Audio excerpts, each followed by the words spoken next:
Socrates. That's what Socrates kept doing, right? Socrates kept asking all the experts. He would go through, question after question after question, and realize at the end they didn't really know. They really didn't basically understand what they were talking about. And one of the things that people won't enjoy, it turns out that potentially one of the bad things to teach children is how to write. Writing, reading, and arithmetic was supposed to be, everyone's supposed to be taught. But writing forces you into a very narrow channel of thinking. You have to write in a certain form, in a certain way, in a certain linear pattern. So your thinking becomes somewhat narrow. The reason I brought up writing is one of the recent discoveries of mine with respect to Socrates, Plato, and Aristotle is they never wrote anything. They spoke, and people around who could write wrote. Socrates could think. So that was... Jesus of Nazareth was the same way, right? Never wrote anything. I thought he was a carpenter.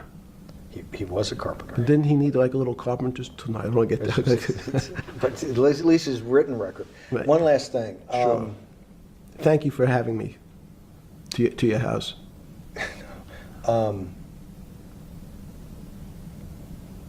Vegetable juice. Let's go back. Look what vegetable juice does. When did that? The beginning of that. Was there any one aha moment in all these great thinkers? Did it happen before 2008? Was it after?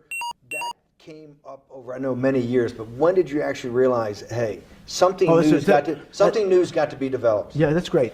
Is that because again, I'm privileged enough to have people around me who've given lots of philanthropic gifts to institutions of higher learning, and when I said the impact, how do you judge the impact of your giving?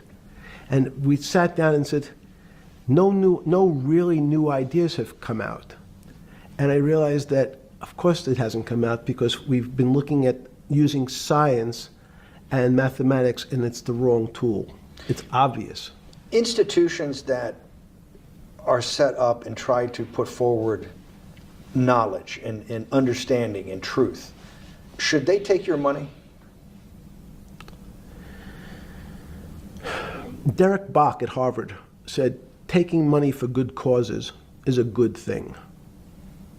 So if Hitler took all the gold out of the teeth of the Jews and said, I want to give this to Heidelberg University to fund the Leibniz chairs so that I can study high energy physics, Derek Bach would say that was fine? Again, these questions are questions where good people on both sides, like your Charlottesville, could differ. I don't know the answer to these questions. So tell us the two. Give us the two answers. The one answer why it shouldn't be, and then the one answer. Derek Bach says, I'll essentially take cash from anybody because I got so many projects, so many good guys, and this is the way I'll do it. So I'm indifferent to where the cash comes from. Money's money. And if I got good guys, I'm the fiduciary that says these are good people and this is good research, okay? I'll take the cash from any source, including you.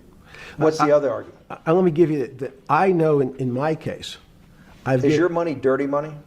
If you live, I just asked a question. Is your money dirty money? No, it's not. So, in fact, why is it not dirty money? Because I earned it, a heart. But you earned it. We went back to this before. You earned it. You earned it advising the worst people in the world, right? That do enormous bad things. Question: Is your money dirty money? No, it's not. Source, including you. What's the other argument? Let me give you that. I know in my case, is your money dirty money? If you live, I just asked a question. Is your money dirty money? No, it's not. So, in fact, why is it not dirty money? Because I earned it, a heart. But you earned it.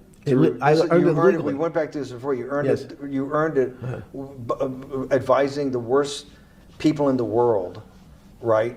That do enormous bad things, and just to make more money.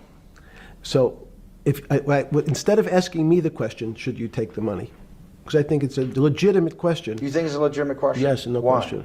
Because I think ethics is always a complicated subject, but I can tell you that with the money I gave to help try to eradicate polio in Pakistan and India, Instead of asking me whether that money should be given to these children for vaccines, I think you might want to ask their mothers who received the vaccine, who know their child now won't get polio, and ask them if Epstein should have helped these people. If we with their walked in, money. if we walked That's in, you're is a that a fair mathematician. question? You're a mathematician. If we walked into that clinic where they're giving that money out to these people that are in the most dire straits of poverty and sickness, and told them that the money was coming from what are you, class 3 sexual predator? Tier 1. Was tier 1's the highest and worst? No, I'm The lowest? I'm the lowest. You're the yes. lowest. Okay, tier 1, you're the lowest. But a criminal. Yes. That the money came from them. What percentage of people do you estimate? I understand you don't like probabilities. Do you estimate would say, I don't care, I want the money for my children? I would say everyone said, I want the money for my children. Did they know where the money came from? I think if you See, told them, if I told them the devil, 100%. the devil Himself. The devil himself said, I'm going to exchange some dollars for your child's life. Do you think you're the devil himself? No, but I do have a good mirror. It's a serious question. Sorry. Do you think you're the devil himself? I don't know. Why would you say that?